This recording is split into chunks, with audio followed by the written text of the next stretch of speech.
إن الحمد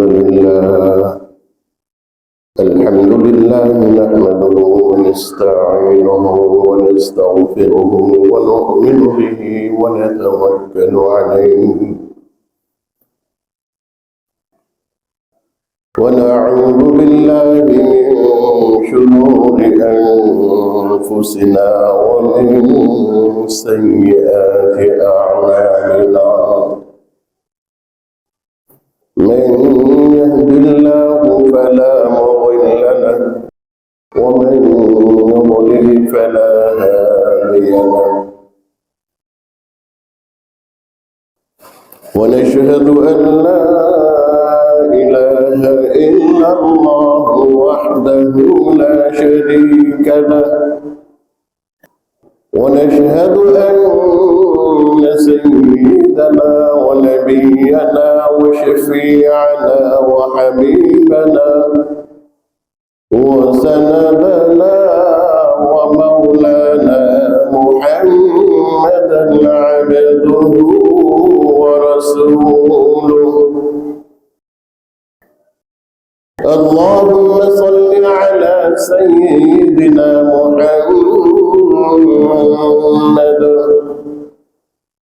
وعلى آل سيدنا محمد كما صليت على سيدنا إبراهيم وعلى آل سيدنا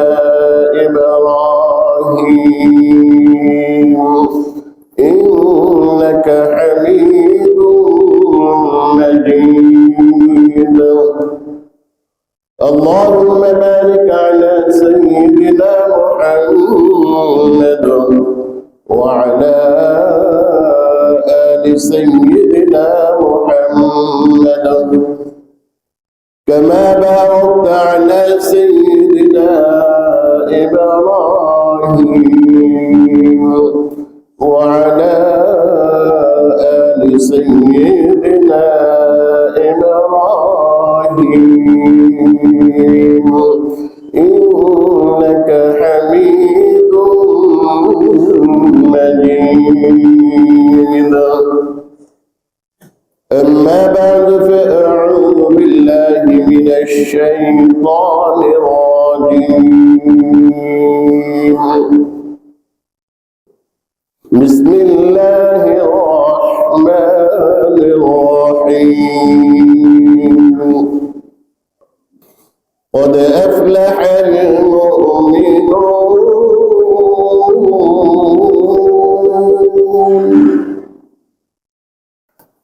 الذين هم في صلاتهم خاشعون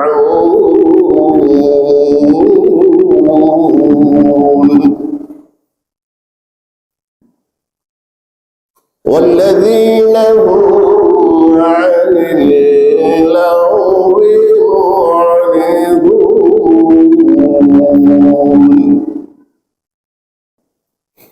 والذين هم للزكاة فاعلون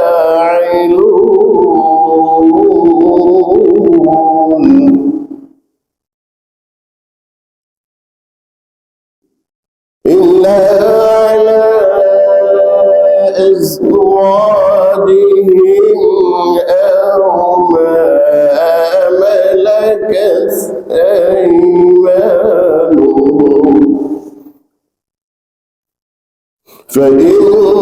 فإنهم غير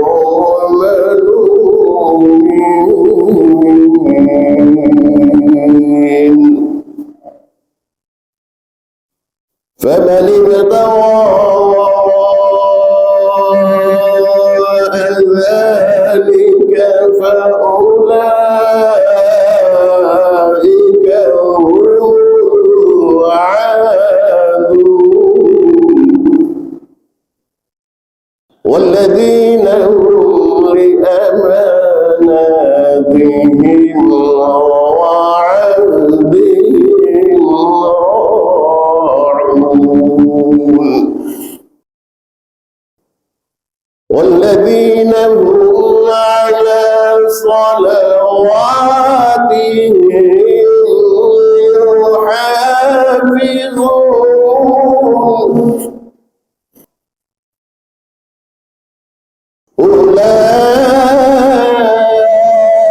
أولئك هم الوارثون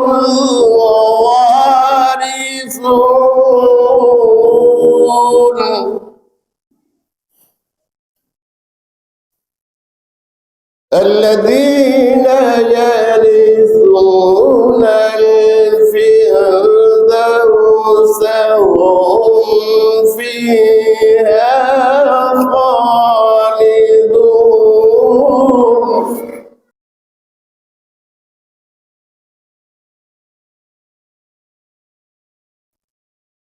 والذين هم على صلواتهم يحافظون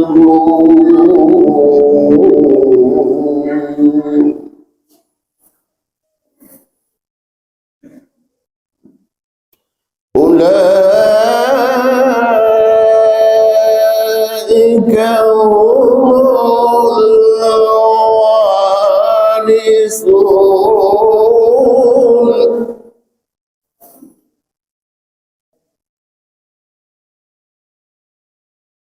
الذين يرثون الفردوس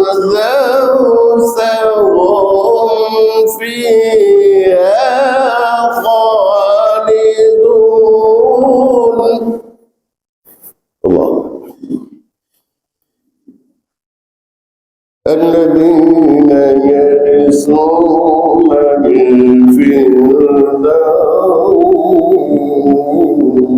الفردوس هم فيها خالدون صدق الله العظيم وصدق رسوله النبي الكريم ونحن على ذلك لمن الشاهدين والشاكرين والحمد لله رب العالمين الحمد لله ثم الحمد لله আল্লাহ সুবহানাহু ওয়া তাআলা আমাদেরকে মুহাব্বত করে ভালোবেসে দয়া করে মায়া করে আর জুমার নামাজ আদায় করার জন্য মসজিদে আসার তৌফিক দান করেছেন শুকরিয়া দান সকলেই বলি আলহামদুলিল্লাহ আজকে সূরাতুল মুমিনুনের বেশ কয়েকটি আয়াত কারিমা তেলাওয়াত করেছি আল্লাহ সুবহানাহু ওয়া তাআলা এখানে জান্নাতুল ফিরদাউসের অধিকারী কারা হবেন আল্লাহ সুবহানাহু ওয়া তাআলার পক্ষ থেকে কাদেরকে জান্নাতুল ফিরদাউস দেওয়া হবে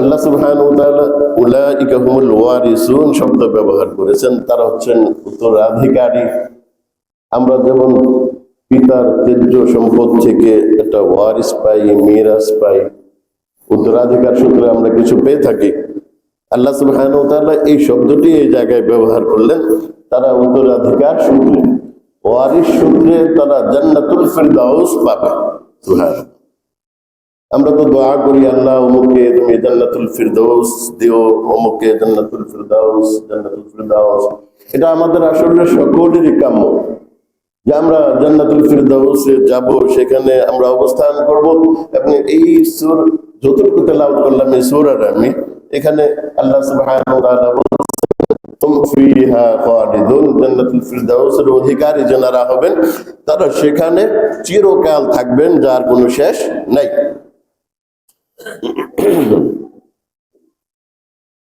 তো আমাদের যেহেতু কামনা বাসনা হৃদের সবচাইতে বড় চাহিদা হচ্ছে আমরা জান্নাতুল ফিরদাউসের অধিকারী হতে চাই জান্নাতে যখন যাব তো সর্বোচ্চটায় যাব আল্লাহু আকবার এই চাহিদা যখন আমাদের মনের মধ্যে জাগ্রত হবে এই চাহিদা যখন আমরা লালন করব তখন আল্লাহ সুবহানাহু ওয়া তাআলা জান্নাতুল ফিরদাউসের অধিকারী কিনারা হবেন এটা যেহেতু সূরাতুল মুমিনুনের মধ্যে খুব সংক্ষিপ্ত আকারে আমাদের বহু আমাল রয়েছে, সেগুলো বিস্তারিত ভাবে না এনে মৌলিক কিছু আমলের কথা, মৌলিক কিছু ইবাদতের কথা আল্লাহ সুবহানাহু ওয়া তাআলা সূরাতুল মুমিনুনের শুরুর দিকে বলেছেন। আমি গত সপ্তাহে সালাত সংক্রান্ত বিষয়ে আলোচনা করছিলাম, নামাজ সংক্রান্ত বিষয়। সেই আলোচনাটি আবার আপনাদেরকে স্মরণ করিয়ে দিয়ে এই সূরায় আমি প্রবেশ করব, কারণ সূরার শুরুতেই আল্লাহ সুবহানাহু ওয়া তাআলা বলেন ক্বাদ আফলাহাল মুমিনুন, সফল কাম হয়েছে কোন মুমিনরা, আল্লাযীনা হুম ফি সালাতিহিম খাশিউন, যারা নামাজের মধ্যে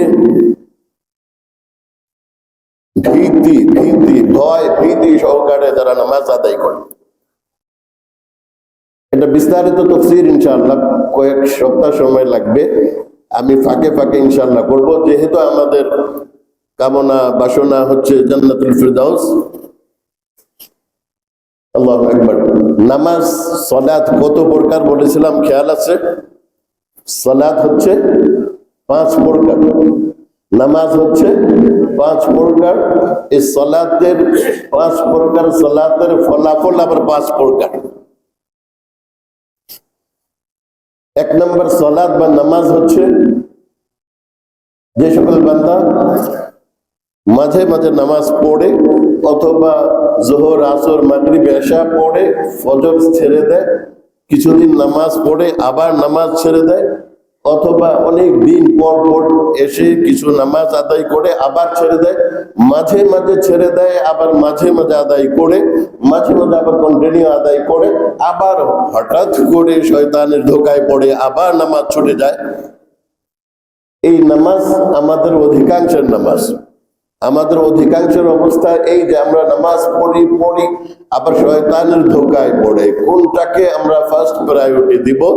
দুনিয়ার কোনো কাজ, ব্যক্তিগত কোনো কাজ, এমন কোনো কাজ যেটা আমার খুবই প্রয়োজন, আমি যদি চিন্তা করি আমার এই খুবই প্রয়োজনীয় কাজটি আমাকে করতে হবে, এটা তো ক্ষণস্থায়ী, দুনিয়ার জন্য ক্ষণস্থায়ী, শান্তির জন্য ক্ষণস্থায়ী কাজ, এটা করলে এই ক্ষণস্থায়ী দুনিয়ায়, এই সাময়িক ভাবে এখানে আমরা অবস্থান করছি, আমরা মুসাফির অবস্থায় রয়েছি, সফরের মধ্যে রয়েছি, আলমে আরওয়াহ থেকে আমরা রওনা দিয়েছি, এখানে কিছুদিন অবস্থান করছি, আর আমাদেরকে যেতে হবে স্থায়ী নিবাসে।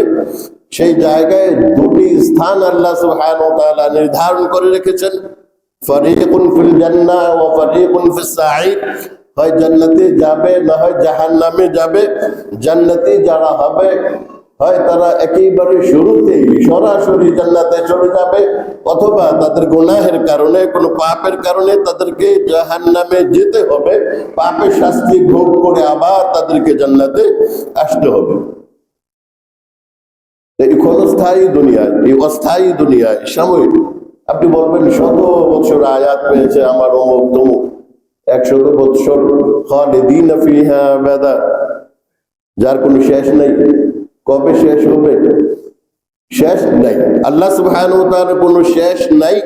বান্দাকে আল্লাহ সুবহানাহু ওয়া তাআলা একটি জায়গায় আল্লাহ সুবহানাহু ওয়া তাআলার সাথেই রেখেছেন, সেটি হচ্ছে যে যারা জান্নাতে যাবে, এই জান্নাতের কোনো শেষ নাই, যেমন আল্লাহ সুবহানাহু ওয়া তাআলার কোনো শেষ নাই জাহান্নামে যারা যাবে, যদি অস্থায়ী না হয়ে থাকে, স্থায়ী জাহান্নাম নিবাসী হয়ে থাকে, তাহলে তারাও খালিদিনা ফিহা আবাদা, সেই জায়গা থেকে কখনো বের হতে পারবে না।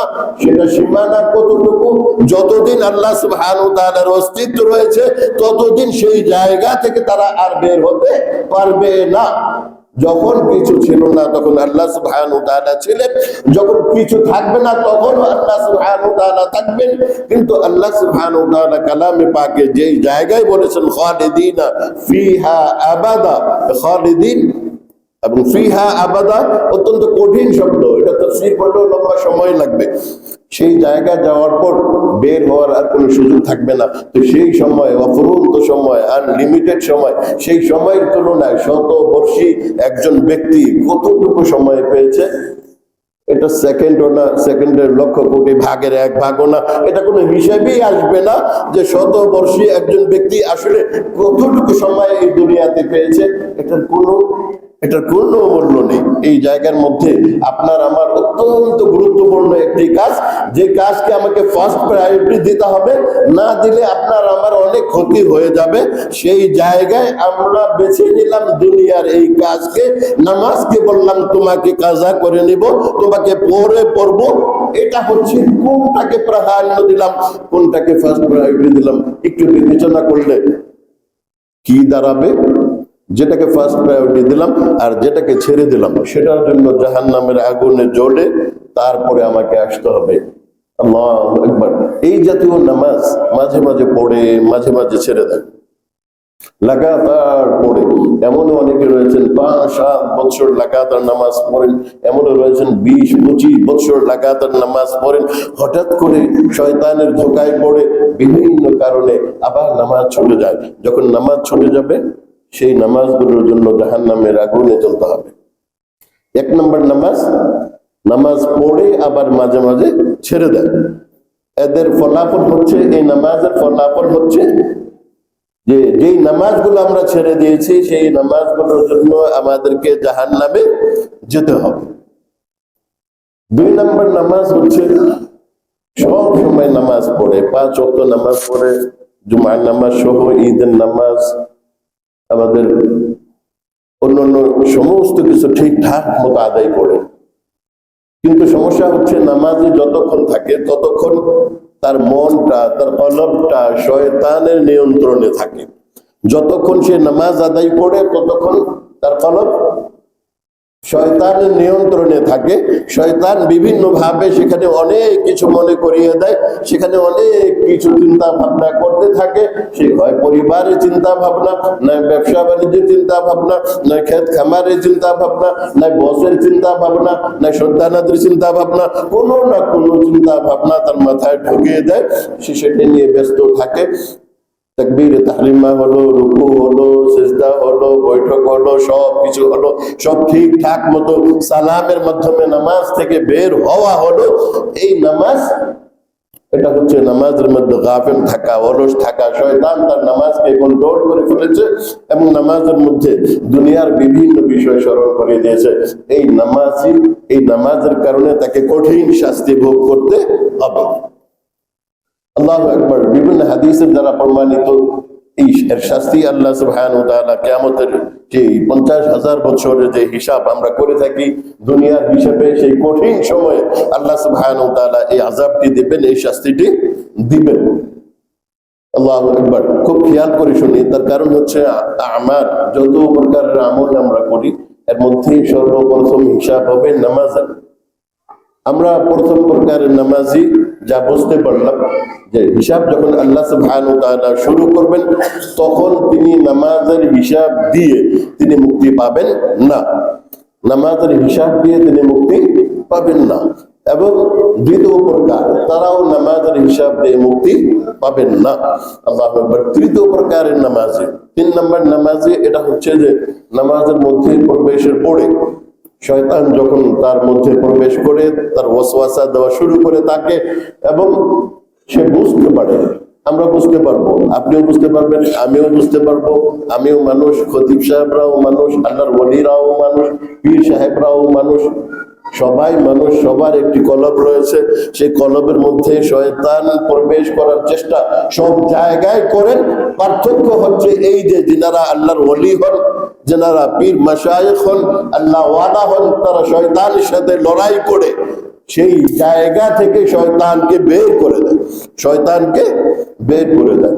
এটা হচ্ছে বিষয়। তৃতীয় প্রকার নামাজ, যখনই বুঝবেন যে আপনি সূরা পড়ছেন, সূরার সাথে সূরা মেলাচ্ছেন, তাসবিহ তাহলিল সব হচ্ছে ঠিকঠাক মতো, কিন্তু আপনি চিন্তা করছেন অন্য কিছু, তখন ধরে নেবেন নিঃসন্দেহে শয়তান আপনাকে ধোঁকা দিচ্ছে, আপনার মধ্যে শয়তান সাওয়ার হয়েছে, আপনার কলবের দখল শয়তান নিয়ে নিয়েছে। তখনই কি চিন্তা করতে হবে? আল্লাহ রাসূল সাল্লাল্লাহু আলাইহি ওয়াসাল্লাম যে সূত্র আমাদেরকে দিয়েছেন, ওয়াবুদুল্লাহ কাআন্নাকা তারা ওয়া ইল্লাম তাকুন তারাহু ফাইন্নাহু ইয়ারাকা, এই সূত্রের মধ্যে আমাদেরকে আসতে হবে। আমরা যদি নিজেরা আল্লাহ সুবহানাহু ওয়া তাআলাকে দেখতে না পাই, এই আহসাস না হয় যে আমি দেখছি আল্লাহ সুবহানাহু ওয়া তাআলাকে, এটা কোনো কঠিন বিষয় না। 40 দিন 5 ওয়াক্ত নামাজ 40 দিন 5 ওয়াক্ত নামাজ একেবারে জামাতের সাথে মসজিদে এসে ঠিকঠাক মতো পড়েন। 40 দিন কোনো প্রকার নাজায়েজ কাজ, হারাম কাজ এগুলো করবেন না, সুদ ঘুষ এগুলোর ধারে কাছেও যাবেন না, মানুষের গীবত করবেন না, মানুষের উপর জুলুম করবেন না। একেবারে দেখেন 40 দিন এইভাবে নামাজ আদায় করে আপনি দেখবেন যে যখন আপনি নামাজে দাঁড়াবেন তখন আল্লাহ সুবহানাহু ওয়া তাআলা আপনার আমার সামনে রয়েছে, এটি দেখাই যাবে ইনশাআল্লাহ। ইনশাআল্লাহ আমরা চেষ্টা করব। আল্লাহু আকবার। আল্লাহ রাসূল সাল্লাল্লাহু আলাইহি ওয়াসাল্লাম জানতেন এই অবস্থা, এই ইহসাস, এই অনুভূতি, এই ফিলিংস সবাই সৃষ্টি করতে পারবেন না। এইজন্য আল্লাহ রাসূল সাল্লাল্লাহু আলাইহি ওয়াসাল্লাম বলেছেন, যদি এই পর্যায়ের আবেদ না হতে পারো, এই পর্যায়ের আল্লাহ ওয়ালা না হতে পারো যে আল্লাহকে তুমি দেখছো, এই অনুভূতি তোমার মধ্যে আসে না, তাহলে এটা তো সুনিশ্চিত,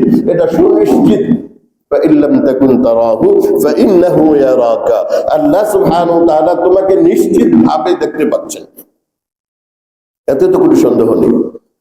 যখন এই অনুভূতি আপনার আমার মাঝে আসবে যে আমি নামাজে দাঁড়িয়েছি, শয়তান আমার উপর সাওয়ার হয়েছে, শয়তান আমার নফসটাকে কন্ট্রোলে নিয়ে নিয়েছে, আল্লাহ সুবহানাহু ওয়া তাআলা আমাকে দেখতে পাচ্ছেন, আমি শয়তানের তাবে হয়ে গেলাম, শয়তান আমাকে যা স্মরণ করাচ্ছে তা আমি স্মরণ করছি, শয়তান আমার চিন্তার মধ্যে যা ঢুকিয়ে দিয়েছে সেটা নিয়ে আমি চিন্তা করছি, আর আল্লাহ সুবহানাহু ওয়া তাআলা আমাকে দেখছেন, সুতরাং এটা তো হতে পারে না।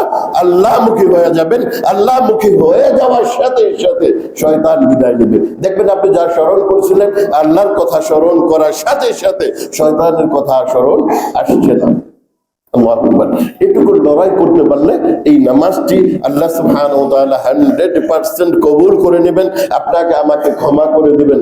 এই নামাজ আমাদেরকে সেই হাসরের মাঠে যখন আল্লাহ সুবহানাহু ওয়া তাআলা ইবাদতের হিসাব নেবেন, তখন এই নামাজ আপনাকে আমাকে মুক্তির দিকে নিয়ে যাবে। প্রথম ফলাফল 1 নম্বর সাবজেক্ট নামাজ সালাত, 1 নম্বর সাবজেক্টে যিনি ভালো নাম্বার পেয়ে যাবেন তার অবস্থা তো বুঝতেই পারছেন পরে কি হবে।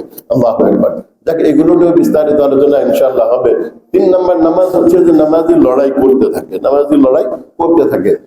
গত সপ্তাহে গত আলোচনায় একটি কথা বলেছিলাম, একটি উদাহরণটা আমার ছিল না, এটা হচ্ছে ইমাম গাজ্জালী রহমতুল্লাহি আলাইহি। ইমাম গাজ্জালী রহমতুল্লাহি আলাইহি ইনি এই উদাহরণটি দিয়েছেন। ইমাম গাজ্জালী রহমতুল্লাহি আলাইহি ইনি বলেছেন যে পুরো দুনিয়াটা হচ্ছে আল্লাহ সুবহানাহু ওয়া তাআলার একটা মেহমানখানা।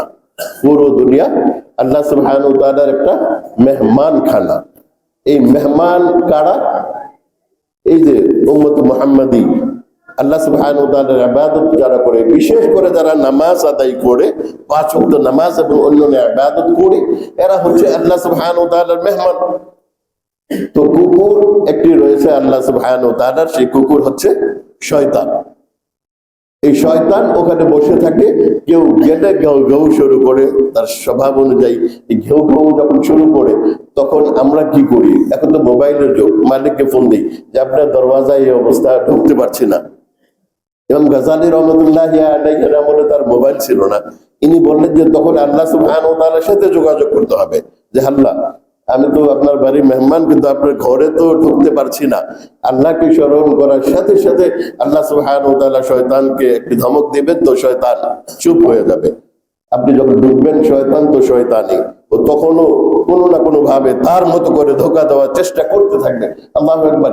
এটাই তিনি বলেছিলেন যে শয়তান হচ্ছে আল্লাহ সুবহানাহু ওয়া তাআলার পালিত কুকুর, আর আমরা হচ্ছে আল্লাহ সুবহানাহু ওয়া তাআলার শ্রেষ্ঠতম সৃষ্টি, আশরাফুল মাখলুকাত, যাদেরকে আল্লাহ সুবহানাহু ওয়া তাআলা নিজ কুদরতি হাতে সৃষ্টি করেছেন। আল্লাহু আকবার।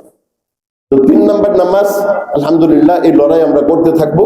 লড়াই করতে করতে করতে করতে একটা সময় আসবে যে শয়তান চিন্তা করবে যে এই ব্যক্তির সাথে আর থেকে লাভ নেই, এই ব্যক্তির নামাজ যখন চলে, নামাজের মধ্যে তাকে ধোঁকা দেওয়া যায় না, সুতরাং তার থেকে বের হয়ে যেতে হবে, অন্য কারো কাছে যাই যেখানে গেলে তাকে আমি ধোঁকা দিতে পারবো। সেই অবস্থায় দেখবেন আপনি 4th প্রকারের নামাজি হয়ে যাবেন ইনশাআল্লাহ। তো তখনকার অবস্থা কি হবে? শয়তান মুক্ত নামাজ। আপনি নামাজে দাঁড়াবেন, আল্লাহ সুবহানাহু ওয়া তাআলাকে দেখতে পাবেন।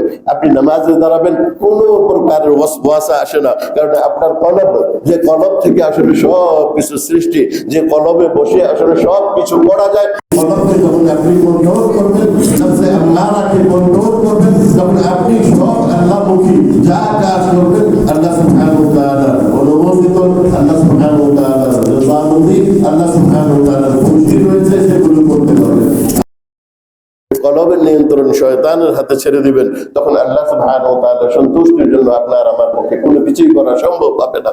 এই চার প্রকার, চতুর্থ প্রকারের নামাজ হচ্ছে এমন নামাজ যেটিকে আল্লাহ সুবহানাহু ওয়া তাআলা বলেছেন, قد أفلح المؤمنون الذين هم في صلاتهم خاشعون। আল্লাহু আকবার। তো এই নামাজটি আসলে কি করে? ইন্না সলাতা তানহা আনিল ফাহশাই ওয়াল মুনকার। আমরা জানি আল্লাহ সুবহানাহু ওয়া তাআলা তার বান্দাকে অশ্লীল কাজ করব, নাজায়েজ কাজ করব, হারাম কাজ করব, অবৈধ কাজ করব, সুদ ঘুষ থেকে শুরু করে যত প্রকারের হারাম লেনদেন রয়েছে, মানুষের জীবনে যত প্রকারের মানুষের পারস্পরিক লেনদেন রয়েছে, মানুষের পারস্পরিক আদান প্রদানের যে সকল বিষয় রয়েছে, সমস্ত জায়গাগুলোতে এই নামাজ তাকে সংশোধন করে দেবে। এই নামাজ তাকে পাহারা দিয়ে রাখবে। সে হারাম খেতে যাবে তো তার নামাজ তাকে বাধা দিবে, সে জুলুম করতে যাবে তো তার নামাজ তাকে বাধা দিবে, সে অন্যের গীবত করতে যাবে তো নামাজ তাকে বাধা দিবে, সে অন্য সম্পদকে আত্মসাৎ করবে তো তার নামাজ তাকে বাধা দিবে, সে খেয়ানত করবে তো তার নামাজ তাকে বাধা দিবে, যেই কাজই করতে যাবে তার নামাজ তাকে বাধা দিবে। এই নামাজ চতুর্থ প্রকারের নামাজ হচ্ছে ইন্না সলাতা তানহা আনিল ফাহশাই ওয়াল মুনকার। এই প্রকারের নামাজ যখন আমরা পড়তে পারবো, তখন তো শয়তান থাকে না। শয়তান না থাকার কারণে এই প্রকারের নামাজ আমাদের সব কিছু থেকে বাধা দিবে। এই প্রকারের নামাজে কোন জায়গায় যাবেন, এই প্রকারের নামাজের স্থান কোথায় হবে? অন্য আরো কয়েকটি গুণের সাথে এই প্রকারের নামাজের স্থান হবে জান্নাতুল ফিরদাউস। জান্নাতুল ফিরদাউস, আমরা সবাই তো জান্নাতুল ফিরদাউসে যেতে চাই। এক নম্বর কাজ হচ্ছে নামাজটাকে 4 নম্বরের, চতুর্থ নম্বরের নামাজ বানানো, যে নামাজের মধ্যে শয়তান আমাদেরকে ধোঁকা দিতে পারবে না, শয়তান কোনোভাবেই নামাজিকে নামাজের বাহিরে নিয়ে যেতে পারবে না। এই জায়গায় আমাদেরকে থাকতে হবে। আল্লাহু আকবার। এটা একটা বিষয় আমরা খুব খেয়াল রাখবো। আমি বহু জুমার আলোচনার মধ্যে একটি বিষয় বলি, সব সময় বলি। এটা বলার কারণ হচ্ছে যে আল্লাহ সুবহানাহু ওয়া তাআলা পুত পবিত্র, আল্লাহ সুবহানাহু ওয়া তাআলা নিজে পুত পবিত্র, পাক সাফ। আল্লাহ সুবহানাহু ওয়া তাআলা অপবিত্র বস্তুকে গ্রহণ করেন না। আল্লাহ সুবহানাহু ওয়া তাআলা অপবিত্র বস্তুকে গ্রহণ করেন না। কোন অপবিত্র বস্তু আল্লাহ সুবহানাহু ওয়া তাআলার দরবারে পাঠালে সেটাকে আল্লাহ সুবহানাহু ওয়া তাআলা অ্যাকসেপ্ট করেন না, গ্রহণ করেন না। তো এগুলো সব পবিত্র হতে হবে। এই নামাজের কথা বললাম, চতুর্থ প্রকারের নামাজে আমরা ইনশাআল্লাহ হব। এই জন্য একটা বিষয় আমাদেরকে খেয়াল রাখতে হবে, সেটা হচ্ছে যে আমাদের খানা পিনা, পোশাক পরিচ্ছদ, আমরা যে ইনকাম করি, আমাদের ব্যবসা বাণিজ্য, আমাদের সোর্স অফ ইনকাম যার যা রয়েছে, এক এক জনটা এক এক রকম, যার যা রয়েছে সেগুলো যেন হালাল হয়, সেগুলো যেন হালাল হয়। যদি হালাল না হয় তাহলে এটা আসলে টিকবে না, বাছাইয়ে বাদ পড়ে যায় না। আপনারা যারা খেলাধুলা বোঝেন তারা তো ভালোই বোঝেন, যারা কম্পিটিশনে যায় তারা একটা সময় পরীক্ষা দিতে হয়, সেখানে যদি ডিসকোয়ালিফাইড হয় তাহলে তাকে কি করা হয়? বাদ দেওয়া হয়। আমরা আল্লাহ সুবহানাহু ওয়া তাআলার দরবারে নামাজ নিয়ে যাব, সালাত নিয়ে যাব, যে সালাতকে আল্লাহ সুবহানাহু ওয়া তাআলা আমাদের উপর, উম্মতে মুহাম্মাদের উপর ফরজ করে দিয়েছেন, টাইম করে দিয়েছেন, 5 ওয়াক্ত নামাজকে 5 ওয়াক্তে পড়া এই সময় করে দিয়েছেন। এই সব কিছু খেয়াল রেখে আমরা নামাজটা আদায় করব। তার আগে 1 নম্বর খেয়াল রাখবো যে আমাদের ইনকাম যেন হালাল হয়, ইনকাম যেন হালাল হয়। ইনকাম হালাল না হলে কি হবে? ইনকাম হালাল না হলে আল্লাহ সুবহানাহু ওয়া তাআলা নামাজের হিসাব যখন নেবেন, সালাতের হিসাব যখন নেবেন, সর্বপ্রথম তখন বলবে যে এটা বাদ দাও, সাইড করো।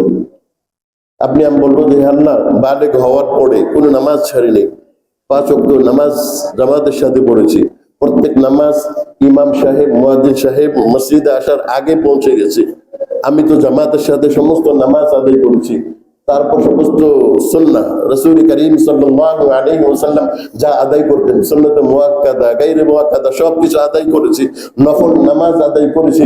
কোন সময় নামাজ ছুটে গেলে সেই নামাজ আবার কাজা করেছি, তোমার দরবারে সেটাকে আবার পৌঁছানোর চেষ্টা করেছি। আমি তো নামাজ বাদ দেইনি।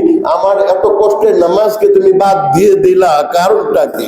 আল্লাহ সুবহানাহু ওয়া তাআলা তখন বলবেন যে এই নামাজগুলো তুমি আদায় করেছো বান্দা, সব ঠিকঠাক মতো আদায় করেছো, আহকামে শরঈয়া অনুযায়ী আদায় করেছো, সব ঠিক রয়েছে, কিন্তু তুমি যে নামাজ আদায় করেছো সেই জায়গায় তোমার খাবার খানা পিনা এগুলো হালাল থেকে ছিল না, হালাল ইনকাম থেকে ছিল না, তোমার ইনকামটা হালাল ছিল না।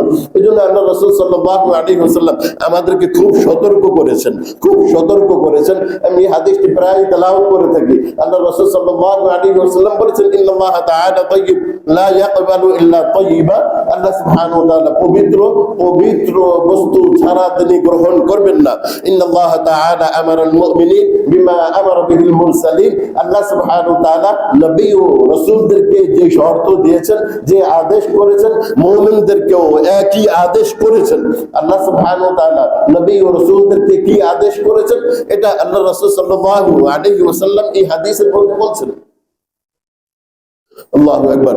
আল্লাহ সুবহানাহু ওয়া তাআলা বলেছেন, ইয়া আইয়ুহার রাসূল কুলু মিনাত তাইয়্যিবাতি ওয়া'মালু সালিহান। হে নবী ও রাসূলগণ, আগে হালাল খান, তারপরে আমার ইবাদত করেন।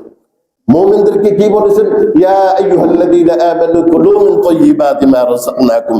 তোমাদেরকে যে হালাল রিজিক দিয়েছি সেই রিজিক খাও, তারপরে আমার ইবাদত করো। আর ইবাদতের মধ্যে সর্বপ্রথম ইবাদত হচ্ছে নামাজ, সালাত। এটি যদি আমরা হালাল না খেয়ে আদায় করি, আল্লাহ সুবহানাহু ওয়া তাআলার আদেশের বাইরে চলে গেলাম।